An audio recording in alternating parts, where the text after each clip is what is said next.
Okay, hello Cloud Gurus and welcome to this lecture. In this lecture we're going to look at AWS WAF or Web Application Firewall. So WAF is a web application firewall that allows you to monitor the HTTP and HTTPS requests that are forwarded to Amazon CloudFront, an application load balancer or API gateway, and essentially allows you to control access to your content.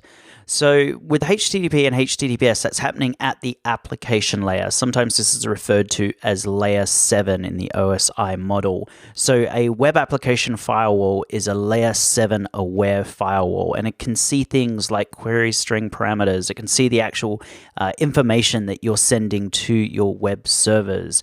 So you might be wondering what a query string parameter is. This is a good example of one. You see them all the time when you use the internet. So you've got your web address in here. And it ends with your top level domain name. Then you've got this question mark, and then you will have some variables. And this is what's called a query string parameter. It's passing variables back to your web server. So this variable is called ID, and it's equal to 1001. This variable is the name, and it's equal to Ryan.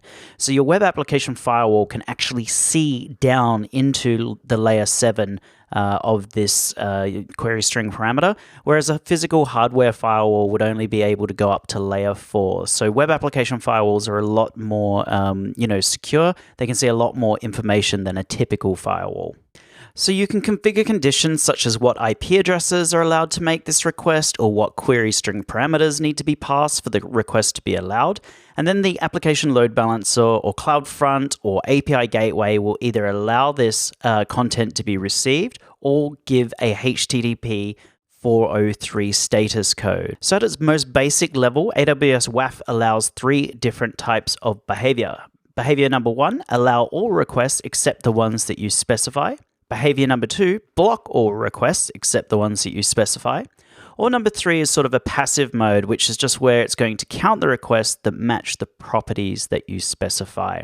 So in terms of the extra protection that WAF provides, it protects against web attacks using conditions that you specify. And you can define conditions by using characteristics of web requests, such as the IP address that it originates from, the country that requests originate from, and that's a really, really popular exam question. You might have an embargo against some country and you need to block their access to your website. How do you do this? Well, using AWS WAF is definitely one of the correct answers. Values in request headers, strings that appear in requests, either specific strings or strings that match regular expressions, the lengths of the request, and then WAF can also detect things like SQL code that is likely to be malicious, so this will be things like SQL injections, as well as the presence of a script that is likely to be malicious. This is sometimes known as cross-site scripting. So onto my exam tips. Just remember, you're going to be given a whole bunch of different scenarios, and you'll be asked to block how to block malicious IP addresses, or perhaps how to prevent against SQL attacks or SQL injections or cross-site scripting, or block individual countries. Well, you want to use AWS WAF. You can also use network ACLs to block malicious IP addresses, and we're going to cover this off in more detail in the VPC section of the course. So that is it for this lecture, everyone. If you have any questions, please let me know. If not, feel free to move on to the next lecture. Thank you.